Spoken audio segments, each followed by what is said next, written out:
Hello, I'm Liz from Simple Simon & Company, and today we are going to talk about how to wind your bobbins. So, to wind a bobbin, you're going to need to have your machine, your bobbin, and your thread. Now, don't be concerned if your bobbin is a little bit different than the one I'm using. It probably will vary according to the machine that you have. So, let's get started. The first thing I need to do is put my thread on my machine. Then, on my machine, I'm going to follow my guidelines that I have already printed directly onto my machine on where my thread should go. Now for the bobbin thread, my machine has some dotted lines, and that's pretty standard for most machines, that the arrows and the guidelines will be dotted for where your bobbin thread should go.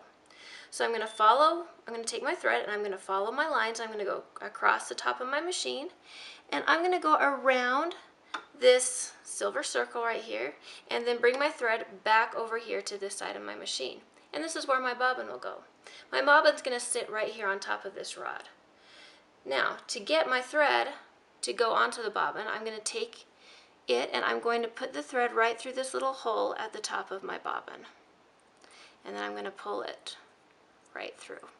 So now the thread is going directly through the bobbin. And then I'm going to place the bobbin on the rod, and I'm going to have to click it into place. Now it's clicked into place. Now before we can get going, right now the rod that my bobbin is sitting on is pushed over to this side. When it's pushed over in this spot, it tells my machine that I'm sewing and I'm not using my bobbin. So what I need to do is let my machine know I would like to wind the bobbin. So I'm going to take it and I'm going to slide the bobbin lever over. Now it's in the on position and it's ready for business. So it's time for me to push the presser foot.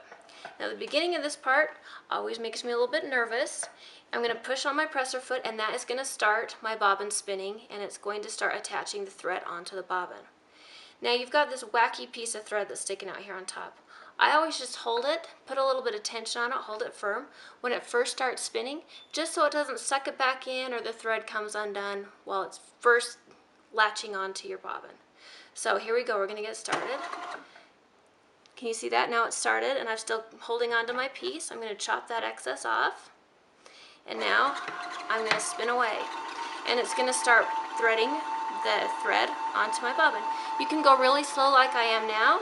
You can put the pedal to the metal, however fast or slow you feel comfortable with. So it's going to wind and wind and wind, and right now we're winding it pretty fast. Once it gets full, it's going to make a kooky little noise like to let me know that it's all finished. Most machines aren't going to let it go hog wild and use up all of the thread from your spool and put it on the bobbin. It knows what it can handle. So we're going to watch it here for a second, and you'll be able to see that when it gets full, this is going to stop spinning and make a little different noise. Oh, can you see? There we go. It's all done. So now I'm going to move it from the wind the bobbin position over to the off position. I'm going to pull it off.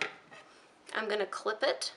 And now I'm ready to insert my bobbin into my bobbin case.